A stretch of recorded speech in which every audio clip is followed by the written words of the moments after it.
L'Inde annonce 5 mesures révolutionnaires pour le secteur des crypto-monnaies au G20.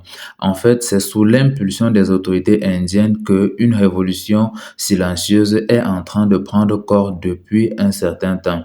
Et à ce propos, Sida Sagoni, un acteur clé de ce mouvement, dévoile les contours de ce cadre législatif en 5 points. Cette initiative, remarquable par son approche globale, pourrait redessiner le paysage des crypto-monnaies et de l'utilisation de la dimension cryptographique dans les échanges de tous les jours dans les mois à venir.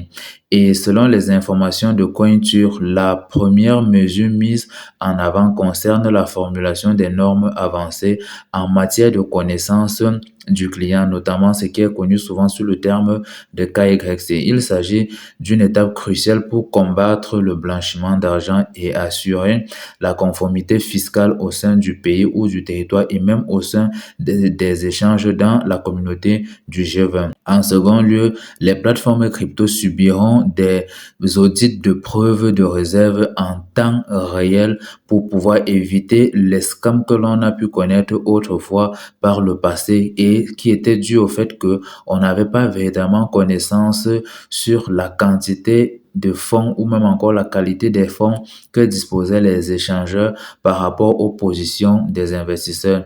Et cela garantit ainsi une transparence et une sécurité accrue vis-à-vis des utilisateurs. Par ailleurs, l'Inde envisage de conférer aux bourses de crypto-monnaies un statut similaire à celui des banques sur le territoire et cette mesure permet quelque part une intégration plus fluide dans le système financier existant. Et en complément, les postes clés seront créés par rapport à tout ce qui sera institué dorénavant et qui serait en lien avec l'univers des crypto-monnaies. Et les missions des postes qui seront créés consisteront quelque part à superviser et garantir la conformité aux normes anti-blanchiment. L'Inde s'est démarquée non seulement par son approche proactive, mais également par sa vision à long terme. Et à l'heure où de nombreux pays flottent encore dans les eaux troubles de la réglementation crypto, l'Inde prend résolument les devants, faisant écho aux paroles de Monsieur Sagoni.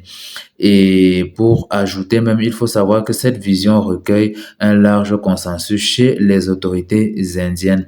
Et même le Premier ministre Narendra Modi défend une approche globale de ce domaine-là. Et le gouvernement indien est bien conscient que l'avenir des crypto-monnaies est inéluctable et que la mise en place de réglementations appropriées pourrait catalyser une connaissance encore plus significative. En tout cas, l'accent mis sur une politique fiscale uniforme témoigne de la volonté de l'Inde de promouvoir une industrie de crypto-monnaies saine et viable, où les risques de fraude et d'activités illégales sont minimisés, voire même éliminés. Ce sera tout pour l'actualité crypto du jour. Alors, abonne-toi. Ciao.